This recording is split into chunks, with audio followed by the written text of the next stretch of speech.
I want to share with y'all how I was able to run 8 half marathons in 8 months and 13 half marathons in 24 months, all while being diagnosed with a chronic illness. And just after going through 16 months of depression, anxiety, ADHD, procrastination, and burnout for over a year and a half. I had Epstein Barr virus, which is basically a reactivation of mono, right? 97% of the population has it. For most people, it remains dormant. But anytime you go through a chronic period of stress, oftentimes it reactivates. And that's exactly what happened to me. So I've never really been a runner. I grew up as an athlete playing basketball and baseball and lacrosse, and I played Mighty Mites football as well. So always just had this athlete mentality. Always loved being active, and that was all great. But I was never really technically a runner like in my adult life. And the only organized run I ever did was a 10K, which is 6.2 miles in Charleston, where I went to college over the bridge, and it was cool. And I think it was like hungover from the night before. That's what I used to do in college, and I just sweat it out, burn it off. Anyway, that's a different story. But I just want to say that if you're feeling burnt out, if you're feeling really stressed out, if you're feeling like your metabolism's slowing down, if you feel like you could eat whatever you wanted until you turn 30, uh, sorry, I'm just smiling and laughing at this beautiful mountain that I'm looking at. It just kind of hit me in the present moment as I'm holding this microphone in my hand, having a beautiful cup of ceremonial grade cacao. And that's not to be egotistical. It's just to be really grateful for the present moment. And it's kind of funny that I was able to do that literally mid speaking and mid recording this video. It just goes to show you the beauty of how awestrucking, that's not a word, but how real nature is. Anyway, yeah, where was I? I basically just never was a runner, and I was going through an intense period of stress and burnout in 16 months of that depression, and I never thought I would feel like myself again, and I just wanted to go back to the way I was. And I kept saying that to my parents and my friends, and I obviously was also suppressing a lot and not telling a lot of people a lot of things because I was embarrassed and I had a huge identity crisis. And I basically had to let my ego shatter. If people aren't really familiar with the ego, it's basically this protective mechanism in our life that helps us, quote, fit in with the tribe. Based on the identity we've created for ourselves, sometimes it's helpful, sometimes it's not. A lot of times it's not. A lot of times it can be very detrimental. And you have to understand how to differentiate your ego from your soul. And I didn't know how to do that for a long time. So when I believed the thoughts of you're not enough, or when you were burning out and you were gaining weight, like you're a piece of shit, what's wrong with you? Why can't you control like yourself? Or why can't you have more willpower? Why are you stress eating? Why are you procrastinating when you used to be the guy that used to wake up at 5:30 in the morning, and now you're snoozing till like 8 or 9 o'clock in the morning? You quit your corporate job to have more time to do this work and help clients, and now you literally are doing less work than you were able to when you had your corporate job because you're so burnt out and so stressed out that, yeah, you're in freeze mode and you're paralyzed and you don't know what to do. And so, yeah, I was struggling for a long time. I didn't know what to do. I decided to pass up on taking any medications because I had been in the health space for a long time, and I just personally didn't think it was the root cause. Even if it did kind of help snap me out of it, I know it can lead to a dark road, so I just decided to never do that. Um, and I just had so many days where I'd look at the ceiling, laying with my back on the ground, like, what the F am I going to do? What did I do with my life? What is wrong with me? Like, you're 30 years old or you're 29 or whatever I was at that time. What are you doing with your life, man? What the are you doing with your life? You got to get your shit together. And I had no compassion, I had no grace, and I didn't realize how harsh as an athlete, former athlete, current athlete, I still love to bike and hike and surf and obviously run, but I just say former athlete in the sense of most of us grew up in high school playing sports and just kind of, yeah, created this identity and this egoic identity, the ego of like, I'm not enough and nothing is ever enough, and not until I achieve will I be happy, and not until I win will I be happy, and I'm a competitive person instead of a collaborative person. And it's so detrimental. And so that's what burnt me out. It wasn't actually like working too hard, although that was a piece of it. It was more so the not enoughness. It was, I'm broken, I need to fix myself, and yeah, amongst many things. And that's why like becoming emotionally intelligent helped me so much. And one of the best ways that I was able to overcome all that was through energy healing. And that's also a pretty big umbrella term, but whether it be intentional breath work, Reiki, hypnosis, rewiring your brain, inner child healing. So the first time I ever did a Reiki session was when I was like 2 years into the health game, and I'm pretty open to, holistic things. Let me just take another sip of my ceremonial cacao, staring at this beautiful mountain. Cacao can open up your heart, but be careful because sometimes too much. There's theobromine and a little bit of caffeine, so make sure your nervous system can handle it, depending on where you're at in your life. I quit caffeine when I was going through my burnout because I didn't realize how much it was exacerbating my anxiety. Anyway, what was I saying? Yeah, so I started doing Reiki, and that was like probably the biggest catalyst for me because I remember that was maybe on like a Wednesday. And I think it was like the next Wednesday. I was like, all right, like I'm realizing that I need social life and I need interactions because as an entrepreneur, a lot of us tend to put our heads down, and athletes in the corporate world, or it doesn't matter if you have your own business or if you're in the sales industry, like you make work your life, and it's never enough, and you just want to make more money, and you just want to put more work in, you want to hit the metric, you want to go to the president's club, whatever it is. And so that really crushes you, and knowing that rest is literally work.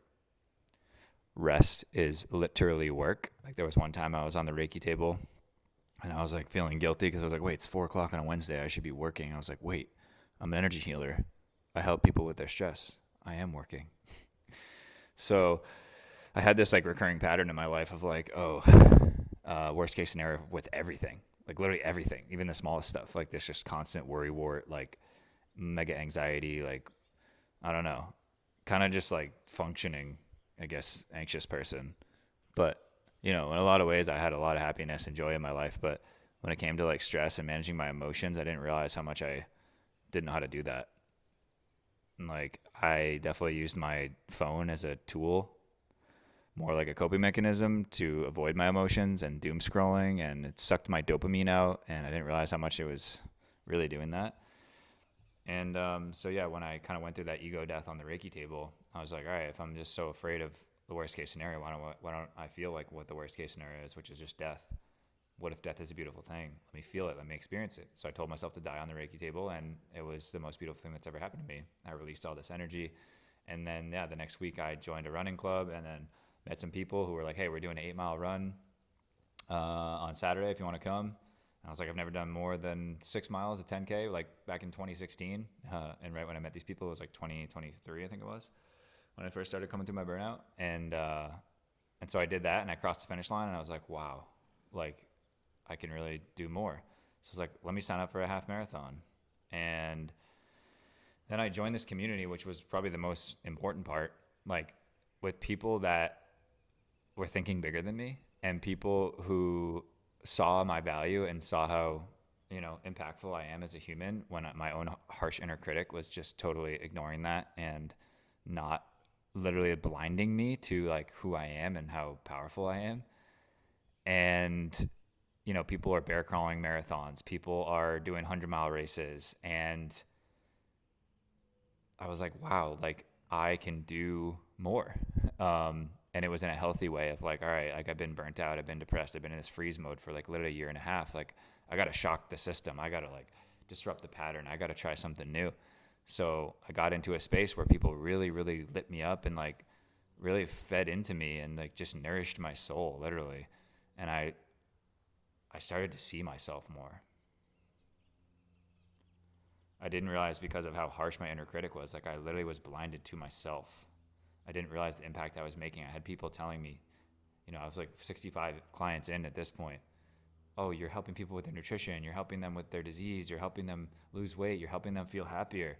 Like you're changing their mental state. You're helping them find themselves. The person that they lost when they got so engulfed in the corporate world. And I was like, I couldn't feel it. Like people were telling me that, but I literally couldn't feel it because my own ego was blinding me so much. And this freaking flies in the way. But so that was the biggest thing, was the perspective shift. And that's what I really believe to be the change of everything, is perspective shift. I mean, even speaking of running, right? Roger Bannister was the first human to ever run a 4-minute mile. Nobody ever thought it was possible. And that record wasn't broken until he broke it for like, I think it was, I want to say at least like 100, 200 years or something. And then after he broke it, like 5 more people did it within like the next month or something. And now like many people have broken that. So it's just wild. And that is what helped me, was a perspective shift. And I got into a safe space with people who really saw me for who I was and helped me overcome my inner critic. And I was actually able to recognize myself. So basically I met myself, I re-met myself, and then I went and met the world, right? Started joining the road clubs, knew that like quality time was my love language, which is just how we're designed as humans, is to co-regulate, even though America and most of the world sets us up for isolation. And cancer is not a disease of, genetic mutation. It's a cancer. It's a disease of isolation. And so, yeah, then I got on a call with my mentor, and he's done some really cool stuff. And 13 was a lucky number that I had in my mind for a while. So I was like, all right, you're doing all this crazy stuff. I was like, I'm going to run 13 half marathons in 13 months. That's my Misogi, which is basically one thing you challenge yourself, like a really challenging thing you've never done before each year. And I also did a 162-mile bike ride over the course of 2 days, all the way from Boston to the tip of Cape Cod. So I did both of those things, 8 half marathons in 8 months, and then 162-mile bike ride in 2 days, because I listened to my body, right? I was trying to do 13, but I was like, all right, my body's feeling stressed. It's like physically run down. So I think running's great for the brain, way better for the brain. This freaking fly, are you kidding me? Way better for the brain than it is for the body. But the whole point in doing it all and doing it with a chronic illness was just showing myself that I had to get out of that stuck story I was in of like, I'm sick, I have Epstein Barr, I can't do this, like I can't be the athlete that I used to be, I can't do the things I used to want to do, I'm gaining weight, all this shit. And I had to just disrupt the pattern. So yeah, basically I was able to eventually run 13 half marathons in 24 months and 8 half marathons in 8 months, even though I had burnout and a chronic illness. And that was actually the thing that like kind of helped me get out of it. But really the root of it was the Reiki, aka the energy healing and the nervous system healing, which is now really what I teach, because I don't want any human to ever feel the depression. And out of the 16 months I was in it, for 8 days that I actually felt good. And I say that because it was so distinct, because most of the time I was sad and depressed, and it was so noticeable when I felt good because it was so rare. So that's why I can say 8 days. And the commonality in that was that I was spending time with humans. I was chronically lonely, and even the Surgeon General says that loneliness and prolonged loneliness can actually be the same as smoking 13 cigarettes a day, which I'm not surprised by. And who knows how much we can like quote prove that, but to me that makes a lot of sense, because it puts so much stress on your body, and we're not meant to just be alone all the time. Although it's good to be in solitude and be an entrepreneur and be heads down, too much of anything is never a good thing. And I know for a fact that I'm lit up by quality time and other humans. And if you feel like you're going through a health journey and nobody understands you, and nobody understands your journey, and they're not going through what you're going through, or you try to talk to your family and friends and they don't get it, and you feel like you're talking to a dog every time you try to explain it, and you actually feel worse every time you try to explain it, I get it. I understand. I really do, because I went through the exact same thing. But yeah, one of those bouts of the half marathons, actually, my buddy was running across the country. Again, surround yourself with people who inspire you. So he took off from Santa Monica, and he ended up in Central Park in New York. So I was using that as like a send-off to start his journey to do another half marathon, and I ended up doing a spontaneous full marathon in Venice by myself, because I was like, all right, this guy's going to run 48 miles a day. But I didn't plan on that. I did some Joe Dispenza meditation in the morning, and then I got out there, and I was just like really inspired by his journey. And I got to like mile 10. I was like planning on running a half marathon. I was like, I'm just going to run 16 miles today. And then I got to whatever, mile like 13. I was like, I'm going to run 20. And then I got to like mile 16. I was like, I'm just going to run a full marathon, because I don't actually want to do it, because I know it's not really healthy for my body. But everyone says like once you do half marathons, you got to do a full. So it's like, all right, I guess I'll do that, and then just never do it again, because that's also a huge part of like feeling stressed out and burnt out, is like constantly feeling like you need to hit PRs, or you need to do more, you need to run more, you need to do all these things. And there's nothing wrong with that. We can have fun and achieve those things. But if you're doing it because that's going to make you happy, or it's cool to challenge yourself, but not if it's like at the detriment of your own body. Anyway, all that to say, I did it, and I had to walk the last 7 miles. Actually, I technically did 27 miles for some reason, because when I hit 26.2, I was like, that was anticlimactic, because there was nobody there. There was no finish line. Actually, some homeless guy was like he could see I was struggling. I was like limping, and he was like, "You're doing great." I was like, "Wow, I actually needed that so badly, dude. Thank you." um, but yeah, I was more pissed about how long it was going to take me to cross the finish line than I was like the pain I was in. I was like, oh, I have to walk because I literally couldn't run anymore. Like literally, I got to mile 19, I just couldn't run.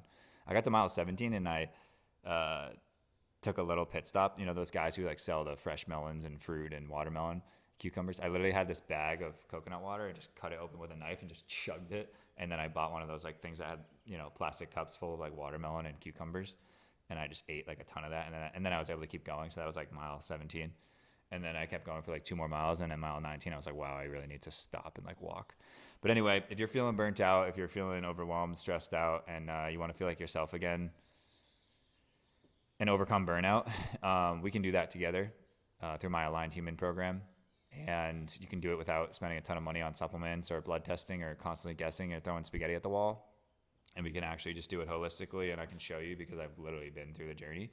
All you got to do is comment the Aligned Human, and we'll take the first step in doing that.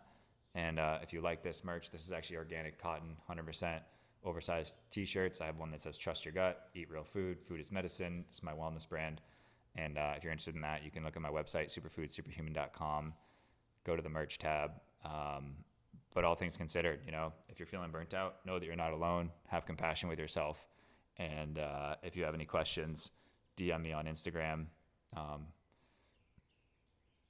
I get a lot, so if you could and you're actually interested in the program or just learning more about coaching, DM me the Aligned Human, because it's just easier for me to prioritize you in my DMs because I want to serve people, I want to impact people. So hope that makes sense. If you can subscribe, that'd be awesome. No pressure if not, but I appreciate you, and we'll see you around.